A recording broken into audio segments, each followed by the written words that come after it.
నమస్తే, welcome to 9+ news. నేను మీ అరుణ. Singer Mangli micro finance వ్యవహారంలో రోజుకో కొత్త విషయం బయటకు వస్తోంది. మంగ్లీ తన ఫ్రెండ్ తో మాట్లాడిన కాల్ రికార్డ్స్, ఇతర ఆధారాలు సంపత్ నాయక్ చేసే ఆరోపణలకు బలం చేకూరుస్తున్నాయి.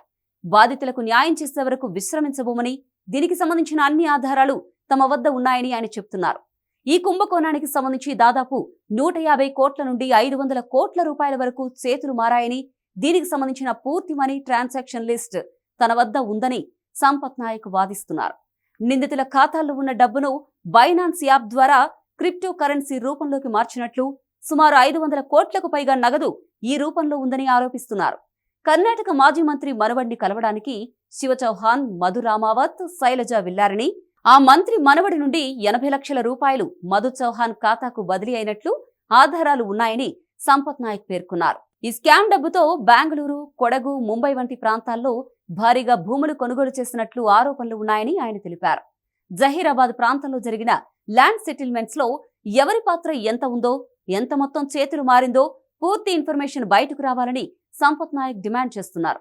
ఆమీర్ పటేల్ ఇతను ఈ కేసులో ఎందుకు జోక్యం చేసుకుంటున్నాడు, నిందితులను బెయిల్ పైన ఎందుకు విడిపిస్తున్నాడు అనేది విచారణలో తేలాలని ఆయన ప్రశ్నిస్తున్నారు. ఇతనికి స్కామ్ తో ఉన్న సంబంధంపై స్పష్టత రావాల్సి ఉంది.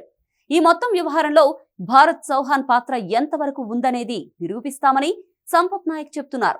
మధు రామావత్, శివ చౌహాన్ వీరిద్దరితో మంగ్లీకి ఉన్న సంబంధాలపై పోలీసులు ఇప్పటికే ఆరా తీస్తున్నారు. అలాగే సంపత్ నాయక్ ఇప్పటికే తెలుగు ఫిల్మ్ ప్రొడ్యూసర్ కౌన్సిల్ కు మంగ్లీని ఇండస్ట్రీ నుంచి బహిష్కరించాలని, విచారణ పూర్తయ్యే వరకు ఆమెకు అవకాశాలు ఇవ్వకూడదని ఫిర్యాదు చేశారు. పంజాగుట్ట పోలీస్ స్టేషన్ లో కూడా దీనిపై కేసు నమోదైంది. ఇదిలా ఉండగా ప్రస్తుతం మైక్రో ఫైనాన్స్ స్కామ్ పై మరో బాధితుడు తన ఆవేదన వ్యక్తం చేశాడు. అధిక వడ్డీ పేరుతో తమ వద్ద డబ్బు వసూలు చేశారని వాపోయాడు. 80 లక్షల రూపాయల లావాదేవీలపై స్పష్టత ఇవ్వాలని వారు డిమాండ్ చేస్తున్నారు. ఇక ఈ విషయంపై స్పందించిన మంగ్లీ మైక్రో ఫైనాన్స్ బాధితులకు అన్యాయం జరిగిందన్నారు. ఈ ఆర్థిక మోసంలో తనకు ఎలాంటి ప్రమేయం లేదని చెప్తున్నారు. కొందరు కావాలని తనపై దుష్ప్రచారం చేస్తున్నారని ఆమె ఆరోపిస్తోంది. న్యాయ వ్యవస్థపై తనకు నమ్మకముందని మంగ్లీ అంటోంది. బాధితులకు న్యాయం జరిగే వరకు అండగా ఉంటానని మంగ్లీ తెలిపింది.